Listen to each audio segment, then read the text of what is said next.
Good morning, folks. Welcome to the August 2020 code walkthrough for Ceph. This week, or this month, we're going to take a look through the kernel client and the RBD side.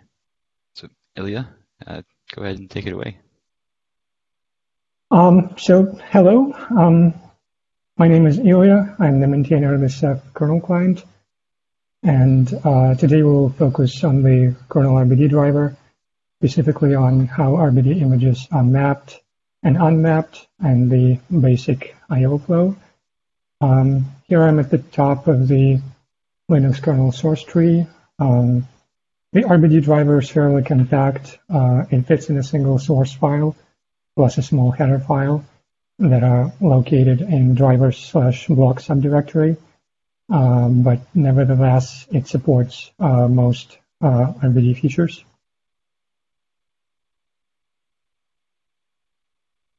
And here's the list of them.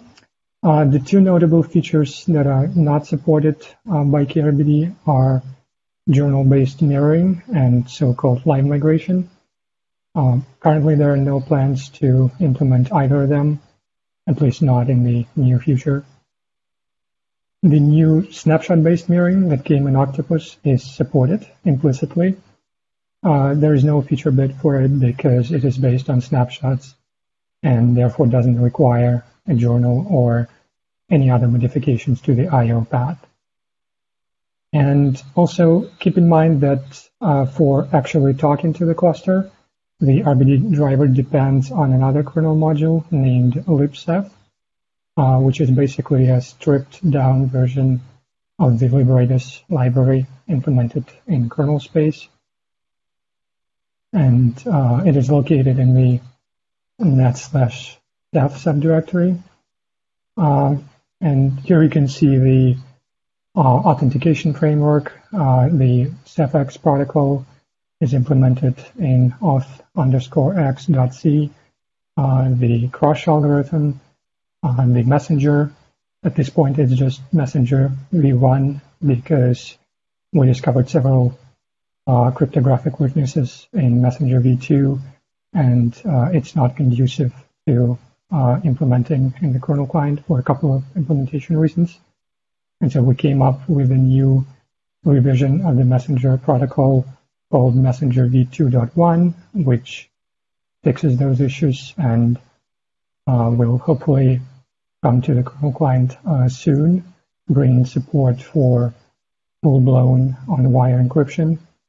And then we have the monitor client, the OSD client, which is basically the equivalent of Objector in libRedes. OSDmap.c is where we decode the OSD map, invoke crush, and post-process crush to get the actual object placement, because we need to account for things like pgtemp settings, pgupmap settings, primary affinity, etc. Crush doesn't know about any of these things. And striper.c has utilities for computing the layout of RBD images and CephFS files, which are naturally striped across Redis objects.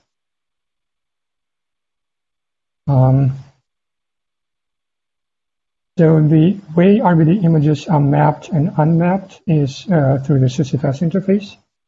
It's done by writing to these write-only files, which are called attributes. And when you type RBD device unmap or RBD device unmap on the command line, the RBD tool constructs the configuration string and writes it to one of these attributes. Of course, there is a bit more to it because, at least for mapping, the command line tool has to parse the supplied options. It has to fetch the Cephx key and add it to the kernel keyring. And after the image is mapped, it waits until Udev finishes processing the associated events and creates various symlinks. Although that does interfere with container use cases, and we're currently working on fixing that. But in a nutshell, all it takes is a single write system call. The reason that there are two add attributes and two remove attributes, this add and add single major and remove single major. The reason is that we support two major minor device numbering schemes. Under the legacy scheme, each RBD mapping consumes a major number for itself. And the problem with that is on a typical Linux system, there is only about 200 majors available. And so this limits the number of RBD mappings you can have on the node, and potentially also cripples the node because if all available major numbers get allocated to the Rbd driver, attempts to create other devices might fail. Under the single major scheme, we consume only a single major number for all RBD mappings, and as a consequence, there is virtually no limit. You can have thousands of RBD mappings if you want to.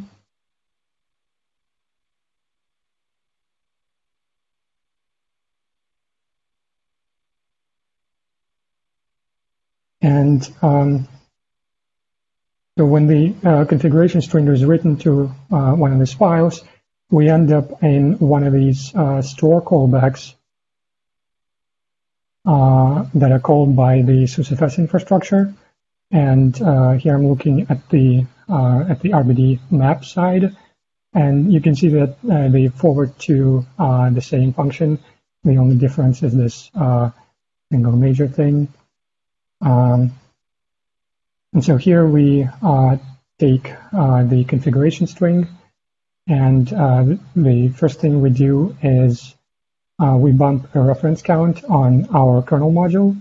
And the reason we have to do this is in Linux, kernel modules can get unloaded at any time, and we don't want that to happen while any images are mapped.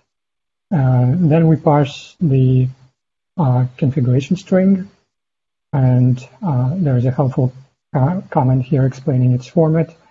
So it's basically a comma-separated list of monitor IP addresses, followed by a comma-separated list of mount-like key and key value options, a pool name, an image name, an optional snapshot name.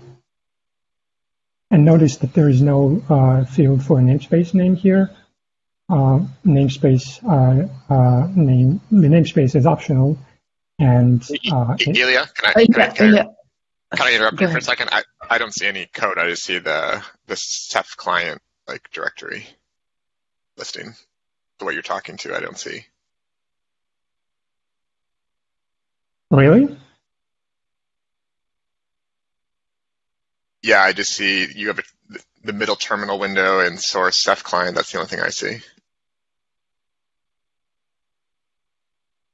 The middle terminal window has the SUSEFS attributes. Yeah, I don't see that now. I just see you did an LL in net/Ceph, and that's the last thing I see. Well, let me unshare the screen. Maybe it'll help. How about now? There it is. Yep, much better. Thank you. Right. So we stopped on namespaces. So the namespace name is optional, and it gets passed as one of these key value options. The output is a set of libceph specific options, in struct Ceph options, a set of RBD specific options in struct RBD options, and the names, the pool name, the image name, they're stashed in struct RBD spec. And RBD spec also stores IDs for entities that have them, and they're filled in later one by one as they are discovered. Namespaces don't have IDs. They're really just specially formatted object name prefixes that are not cracked in any way anywhere. So the next step after the after the configuration string is parsed, we get a libceph instance. And a new libceph instance means a new messenger, a new set of sockets, a new OSD client, etc. And if we were to create a fresh libceph instance for each RBD mapping, we would starve the system out of resources pretty fast. So here we attempt to find an existing libceph instance with the same options.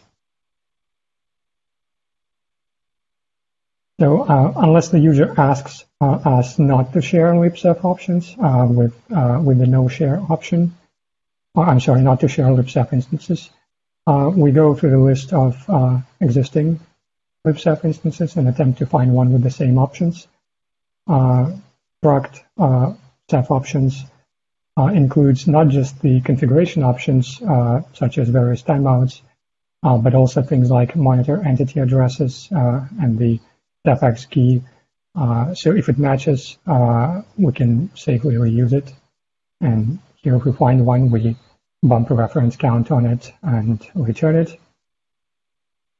And here we ensure that the returned libceph instance has the latest OSD map, because it may have been sitting there idle, and it could be that the pool we are mapping an image from has just been created, and this libceph instance hasn't learned about it yet, because its OSD map is a few epochs behind. And otherwise, if we're not successful in finding an existing instance, we create a new one. And this is where we open a new monitor session, authenticate, and wait until both mon map and OSD map are received. And once that happens, we add the newly created libceph instance to our list of clients here. Next, we look up the pool ID based on the pool name that we have, and that's trivial because we have the OSD map at this point. And then we allocate struct RBD device. This is it represents an RBD mapping, and it is rather big and has everything there is to have about a mapped image: the device ID, and major and minor numbers, a reference to a libceph instance, the header, the watch notify stuff, the exclusive log stuff, the object map stuff, the information about the parent image, and some other things. It is passed pretty much everywhere. It's more or less a global variable, which we probably need to split into a couple of smaller structures. And the next thing we do, the next thing of interest is this Rbdev image probe function, and this is where we actually start talking to the OSDs. Notice the depth parameter.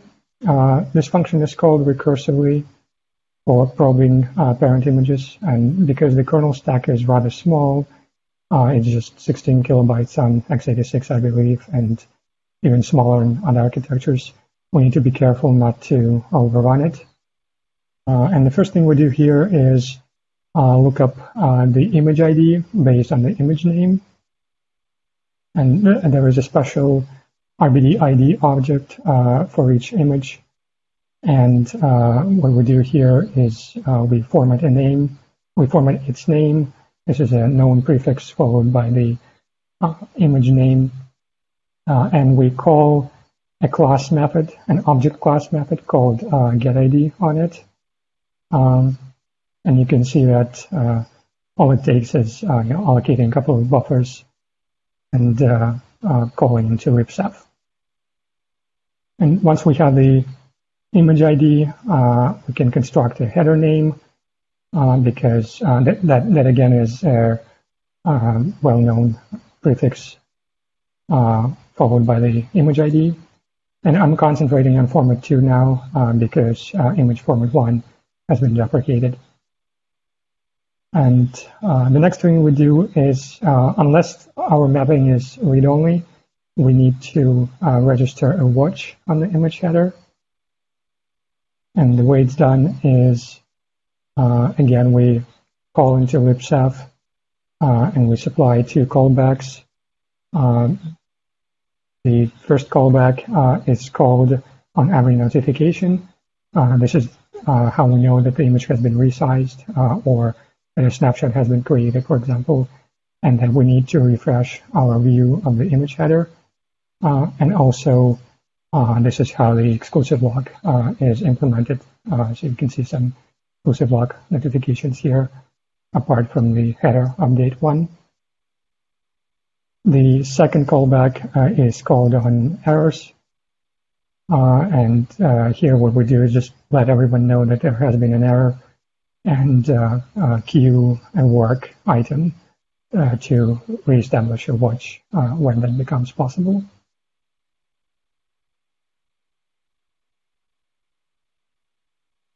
And once the watch is established, we start interrogating the image header. And again, looking at format 2 here, we get the object size and the image size here, the prefix for data objects, what image features are enabled, the striping settings, also the snapshot context. All of these are individual class method calls, just like getID that I've shown, but this time on the image header instead of that special object. And here we fill in the missing IDs or the names, depending on what exactly is missing.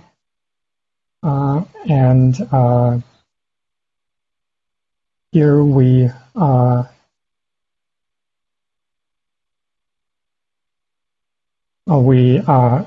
look at the parent information. We want to get the information about the parent, about the spec of the parent image. So that's its pool ID, the namespace name, the image ID, and the snapshot ID, and also the parent overlap value. The overlap value is very important because it tells us how much of the parent image should be visible in the clone. So imagine that you have a 10 gigabyte image and you clone it, you get a 10 gigabyte clone. If you shrink that clone down to, say, 5 gigabytes and then grow it back to 10, that second half of the parent image should no longer be visible for the clone because it should be all zeros, just like if you had shrunk a regular standalone image and then grown it. And the parent overlap value is how we track this. And whenever we calculate a mapping of clone extents onto the parent extents, we take it into account and prune extents that are outside the overlap region. And here we actually probe the parent image. If we didn't find any parent in the previous function, we just bail. Otherwise, we make sure that our parent chain is not too long. And after creating a struct RBD device for the parent image, call rbdev image probe recursively with an incremented depth. And this can go on for a while because this parent can have its own parent and so on. But the length of the parent chain is currently limited to 16, and we refuse to map images with longer parent chains. And at this point, we have all the metadata we need, and we proceed to setting up the Linux block layer disk and queues. This is the major minor numbering stuff that I've talked about.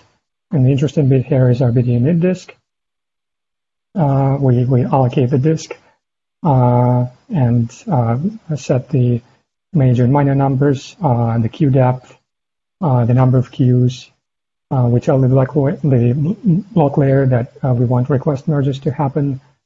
When we set the limits, we set the limit on the size of the I/O requests that we will accept. This is that line. Here we enable discard support.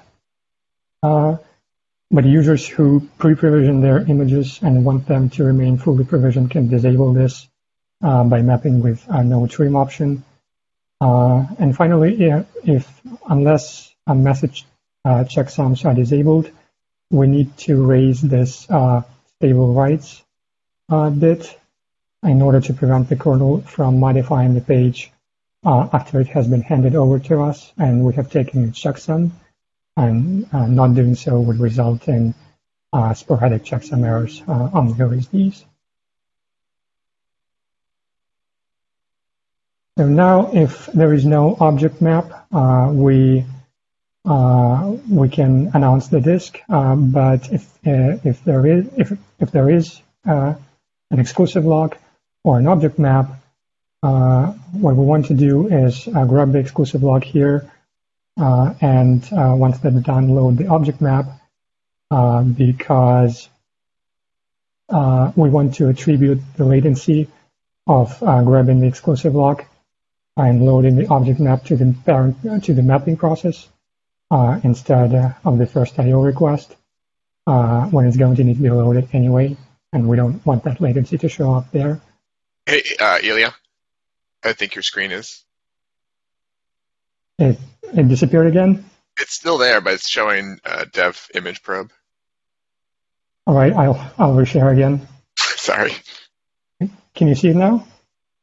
I am at the RBD add acquire log. Yep. Much better. Thanks.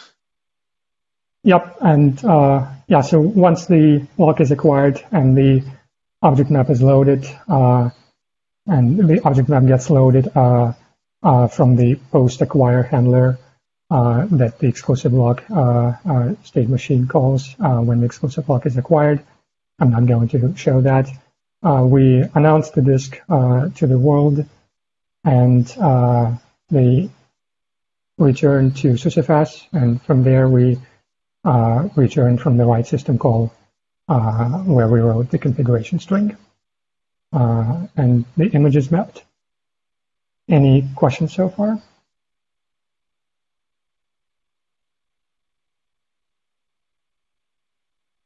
All right, so moving on to unmapping.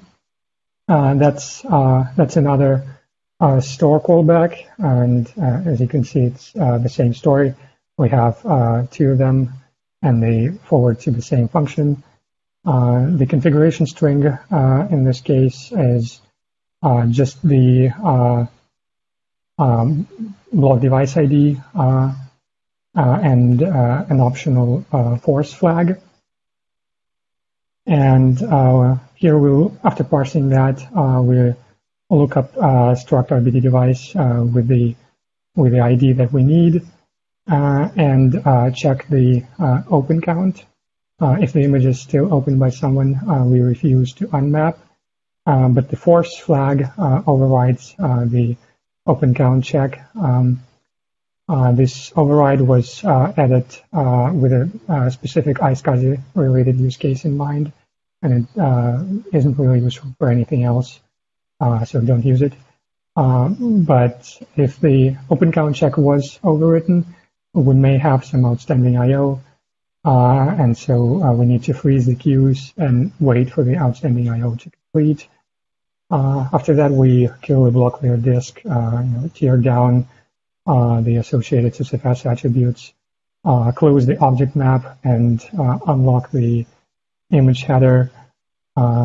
Here we unregister the watch on the header and flush the notification queue. This unprobe function, here we put a reference on the parent image, which in turn puts a reference on its parent, and so on. The entire parent chain gets cleaned up, and then we clean up our own state. We free the object map, put a reference on the snapshot context, on various header fields, and in the end, we destroy struct RBD device. Any questions on the unmapping process? I have one question regarding the outstanding IOs. That's because what I see is they're using this, the drivers using multi-queue block layer. That's why if it's a single queue, then I assume any change. If it's not, and if I see this well, it's called the function is called freeze queue, so it's singular. But really, it takes care of all outstanding I/O requests. Actually, in that RBD init disk function that I showed earlier, you can see that we set the number of queues equal to the number of CPUs. We have multiple block multi-queue queues. But that call takes care of that. Perfect, thanks. All right, let's jump to serving I/O. The entry point here is RBDQ RQ function. Here's the definition. It is registered with the block layer, and the block layer calls it for each I/O request it wants us to handle. Here we grab the pre-allocated struct RBD image request, translate the block layer opcode into the RBD code, mostly just for historic reasons. As you can see, the mapping is now 1-to-1, and initialize the image request. Each block layer request corresponds to exactly one image request on the target image, but in the process of handling that image request, we may end up spawning additional image requests for images in our parent chain. Note these two operations. Discard and zero out are different. For a long time, we guaranteed that discard would zero the discarded region, and there used to be a SysFS attribute called discard_zeros_data, which we set to true, and some people relied on that. But with the addition of the zero out op, this is no longer the case. The semantics have been relaxed, and if your discard request is small enough, and we suspect that nothing will actually be deallocated on the OSDs, we will simply drop it. Or if your discard request is big but not suitably aligned, we will reshape it and discard a smaller region than requested. Zero out op, on the other hand, is guaranteed to zero every single byte. We never second guess zero out requests. So if you want zeroing semantics, that's what you should use. And in the end, we offload the actual work of putting together the image request to the work queue. This is done because the block layer has certain restrictions on what this kRQ handler can do. And in particular, it cannot sleep. But we actually need to take a couple sleeping locks in the process. So we offload to this RBD queue workfn function. And here we grab the offset and length from the block layer request, which is referred to as RQ here.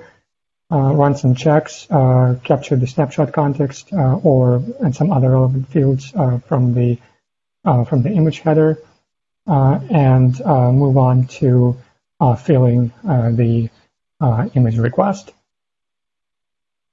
Discard and zero out requests don't have any data pages, but read and write requests, of course, do.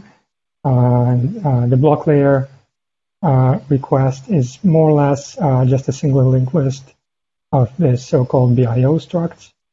Each BIO struct contains a bunch of data pages in it, which we're going to need to either write out or read into. And here we pass the pointer to the head of the BIO list.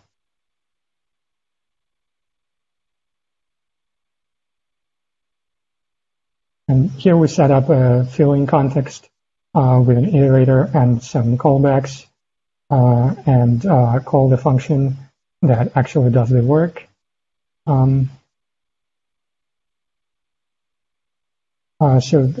There are each image request is going to be comprised of one or more object requests.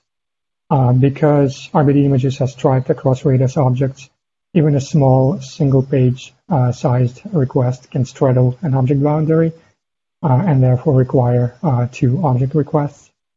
There are two cases here.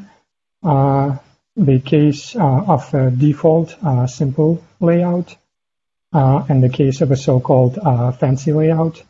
And a fancy layout for our purposes is any layout where the stripe unit size is not equal to object size. And I'm going to focus on the simple case here because the case of a fancy layout is more complicated. We do two passes here instead of one. But I want to point out that the no copy in the name of this function refers just to the fact that in the complicated case, we have to make a private copy of the page descriptor array. Page descriptors are small structs, and we never copy the actual user data.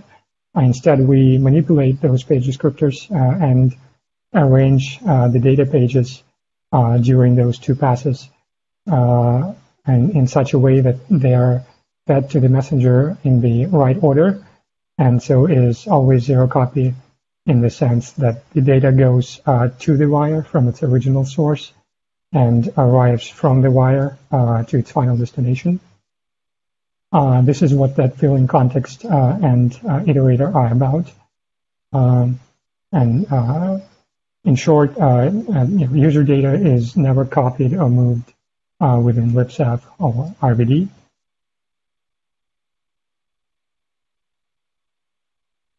And here, whenever we deal with block layer requests, the number of image extents is going to be 1.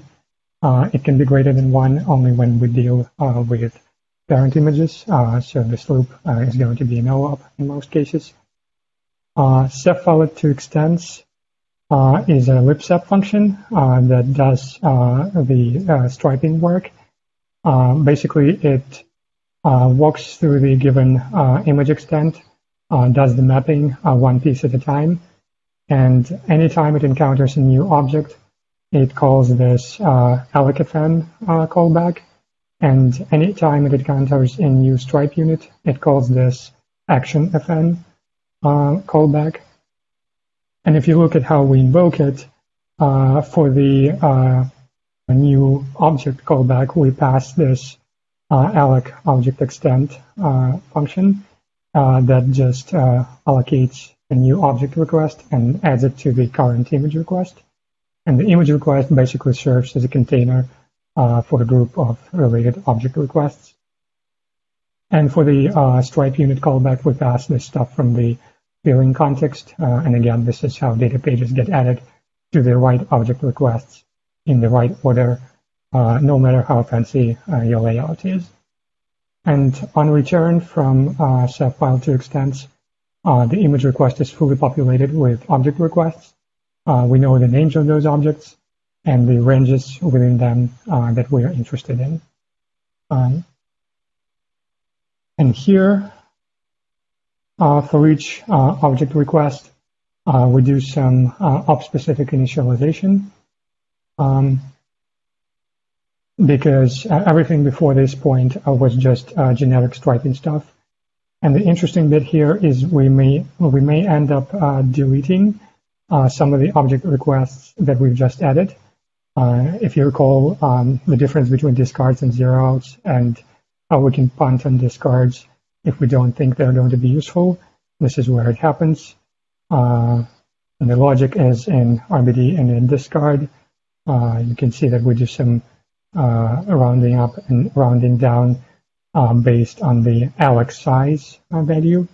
And it defaults to 64 kilobytes as a compromise between BlueStore min alloc size for HDDs, for SSDs, and file store, which doesn't really have that concept. And if after reshaping the object request, it becomes smaller than Alex size, we return a positive value and it gets dropped on this condition here. And at this point, we're done. Everything is set up, and we are ready to kick off the image request state machine. And this is where it happens. So we are back to that key workfn function where everything started. And the actual state machine resides in this function that begins with 2 underscores. It returns a bool, and when it reaches a final state, it would be true. And when that happens, there are 2 cases. If this image request is not a request to the parent image, then we just let the block layer know that we are done. But otherwise, we need to kick the state machine in the image above us. And this is what this branch does. It could have been a lot clearer, but it is written this way with a go-to label to avoid parent chain recursion here. And so to get to the actual image request state machine, here it is. As you can see, it's pretty simple because all we do here is if the exclusive lock is needed and we are not the owner, we acquire the exclusive lock and we kick off the work to acquire the exclusive lock. And when that completes, the post-acquire handler will kick this state machine and we will land in this state. We assert that either we don't need the lock or we are the lock owner, and we kick off the object request state machines. And again, an image request is really just a container for object requests.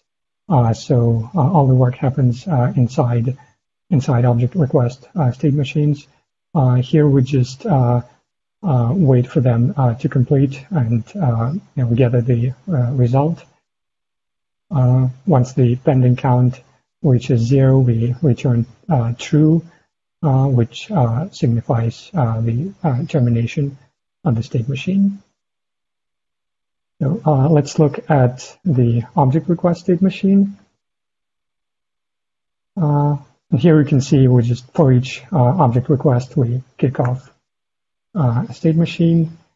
And there are actually 2 separate state machines, one for reads and one for writes. They're handled separately because reads are a lot simpler.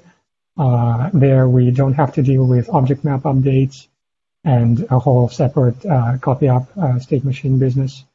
Discards and zero outs go through the write state machine because they modify the image just like a regular write does.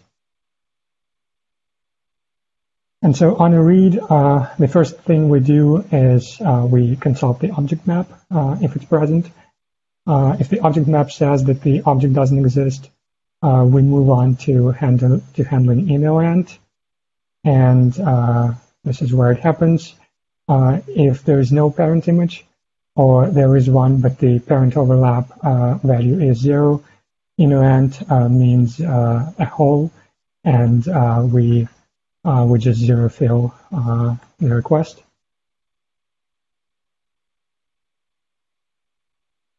Otherwise, well, a note on the object map. Notice that the query is called may exist instead of just exists. This is because the object map is allowed to go inconsistent, but only in one direction. On writes, the object map is updated first, and the objects are written to second. If the client crashes after updating the object map, but before creating the object map will have a record of an object that doesn't actually exist in Rbdev, and that's fine. But the reverse is not possible if they are, because if it were possible, it would lead to data corruption. If the object exists in Rbdev, the object map will always have a record of it. This is achieved through two-phase update process, where we use the third object map state called pending deletion, and when the object is being deleted as part of performing a discard or zero out, the object map is updated twice. First, the state is transitioned from exists to pending deletion, then the delete is performed, and then the state is transitioned from pending deletion to non-existent. This is how we ensure that the reverse and that inconsistency can't ever happen. Back to the read state machine. If the object map says that the object may exist, we issue a Rbdev read. It can fail with InnoAnt if the object is not actually there. That would mean that our object map is inconsistent, but again, that's fine. And here is how our read is issued. We allocate an RSD request, format read RSD op, allocate the messages, and submit them to libceph.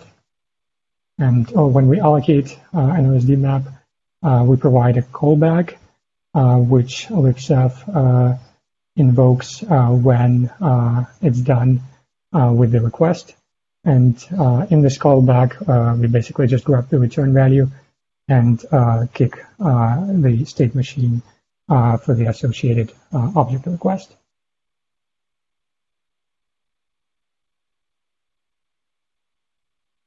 So again, back to the read state machine.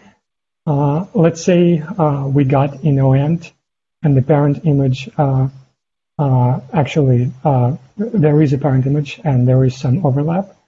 In this case, we end up here and reverse map the object extent onto the parent image. This reverse mapping is necessary because the layout of the parent image may be completely different, and so to we can just if we attempted to read from the same object in the parent image, that would not work. So here we call into libceph to do the reverse striping map, and you can see it's just a bunch of 64-bit divisions and multiplications that are a bit cumbersome in the kernel, because on 32-bit architectures we cannot use compiler intrinsics, and so instead of using like the regular slash operator, we have to use these macros. And here is where prune extents, where parent extents are pruned. The overlap is passed in, and the extents that are completely beyond the overlap mark are dropped, and the final overlapping extent is trimmed. It could very well be that all parent extents get dropped here, and we return in an empty array. And in that case, it is no different from an InnoAnt without a parent image. We handle it again by zeroing the request. But if the pruning process left us with at least one parent extent, what we do is we kick off a read to the parent image. And you can see that here we create the child image request, link it with the object request that we're currently processing, capture the necessary fields from the header, and fill it in much the same way as we filled the original object image request that was initiated by the block layer. The only difference is that this image request is initiated by the object request that we're currently trying to process. and it's going to get one or more of its own object requests, and they would be filled again the same way. Their page descriptors would be set to point to pages that were handed to us by the block layer for the original image request. And so again, there are no temporary buffers or anything of that sort. Everything is zero copy. The image request to the topmost parent image can spawn another image request to the second topmost parent image, and so on. And you can see that when we do this spawning, we do this via a work queue, again, to avoid building up the stack due to the state machine recursion. But eventually, we would either hit an object with some data in one of the parent images, or hit a hole in the bottommost parent. And at that point, the chain of this image request would be unwound by repeatedly taking that slightly obscure branch with the go-to label that I showed earlier. And eventually, we would get back to the original object request and land in this read state machine in the object read parent state. And here we have to realize that because we pruned the list of parent extents based on the parent overlap value, we haven't read anything past the overlap mark. And so there is nothing there as far as we're concerned. So what we do is we zero fill that part of the original request. And when that's done, we return true to signify that we're done with this state machine. And back to the image request state machine, the pending count here will be decremented. We'll take the result, whether it's an error or the number of bytes that we've read into account, and again return true this time from the image request, and back to this dispatch function. This is for the original image request that was initiated by the block layer. So we just call this nRequest function and let the block layer know that we're done, and we translate our internal error no to the status that the block layer understands. I think that's it for reads, and we are nearly out of time, so I probably won't be able to cover writes. So the write state machine, and just to quickly go through a couple of states maybe.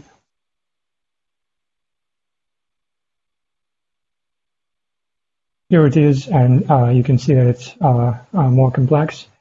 In particular, you can see that there are two object map related states here. That's what I mentioned with handling object deletions.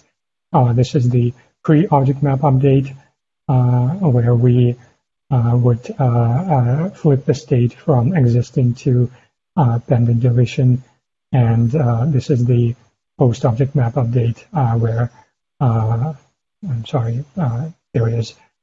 This is where we would flip from pending deletion to the non-existent state, and we have an entire separate internal state machine here for copy-upping bytes from the parent image when we need to overwrite them in the copy on write fashion. And you can see here we have states for, again, reading from parent, which is similar to when we read from parent for a regular read, but we have to deal with object maps here and with the interaction with the FastDiff and dflatten features, which for FastDiff we have a fourth object map state called exists clean, which allows us to tell, allows the FastDiff logic to actually work. And with four states, the object map is it's a bitmap with 2 bits per object. So those interactions are hidden in these functions. But again, the structure of the write state machine is the same. Ultimately, we kick off some requests and we wait for them to complete with this pending result deck helper, just like in the read state machine. Yep, I think that's it in a nutshell. But the write state machine is probably a topic for a whole separate walkthrough, just to explain all the copy up intricacies and the snapshot context logic for dflatten and things like that. So if you have any questions, I'm happy to answer.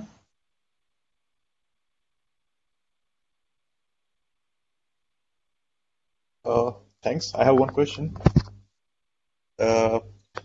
What I basically understood from the code walkthrough is that when it basically the driver interacts with the multi-queue block layer, what I understand from multi-queue block layer is that there are multiple software staging queues, and then you have what I saw in one. There's a one function pointer which has a hardware dispatch queue as well. So the question is that can we have multiple hardware dispatch queue as well in Rbd driver? Yes, that's what I've showed that's what I've showed earlier in this Rbd init disk function. This parameter refers to the number of hardware queues. So yeah. the number of software queues is not controlled by the block device driver at all. It's totally up to the multi-queue framework. Yes. The block device driver controls the number of hardware queues, and we set it to the number of present CPUs, just to in the hopes of increasing parallelism. We haven't actually benchmarked this. This is a fairly recent change. We used to have a single hardware queue, but that was because we had some global locks in the libsep kernel module, which any sufficiently parallel submissions from the Rbd driver would bump into. But those have been fixed a long time ago, and so we've flipped this number of hardware queues to the number of CPUs. So yeah, that's the number of hardware queues. And is there any work with? I mean, I understand that this is basically most optimum case that you can have hardware queues equal to number of CPU queues. So that's the optimum case. Okay. And last question, is there any, what I basically understood from the code walkthrough, and when I read some scientific literature regarding Rbd as well, is there any way someone can abstract the kernel module to the user space? Because what I understood is that the entire Ceph client kernel module is the entire Ceph client module is in the kernel module, so there's no user space involved. Yes, there's no user space involved. It's a complete reimplementation in C in kernel space with all of the associated constraints and restrictions. These are two totally separate code bases. Yes. If you want to make use of the user space code, but get a kernel block device presented, we have the Rbd driver for that, and that's basically the kernel has an NBD client, and we place an NBD server on top of an instance of Rbd, and they talk via the NBD protocol, and that way the Rbd image ends up being exported to the kernel. But for kRBD and libceph and cephfs, these are totally separate from scratch implementations in kernel space. There's nothing shared except for the implementation of the crush algorithm. It's the same, and it's written in C, so it's the same in libRadis and in libceph. And also some header files are shared, which define stuff like Radis feature bits and some parts of the on-wire format, such as messenger tags, message header, and message footer. What OSD ops get serialized to, what MDS ops get serialized to, so stuff of that nature. But those are the only things that are shared. Everything else is totally separate. Thanks. So I think for the user space, so if someone is interested, so NBD driver, like you said, is the right driver to see if you have to see on the user space.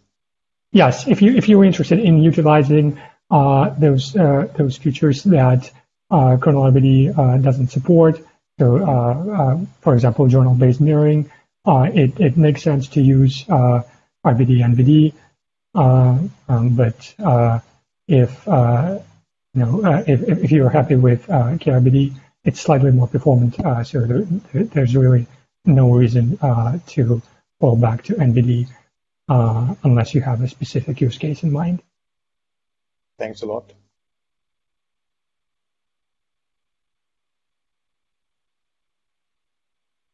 Any other questions?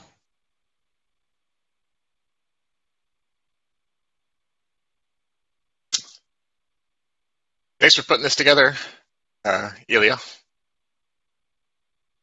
Yep, I hope this was useful. Feel free to reach out on IRC or email with anything related to the kernel client or stuff in general. And thanks for listening. All right, bye. Bye, thanks.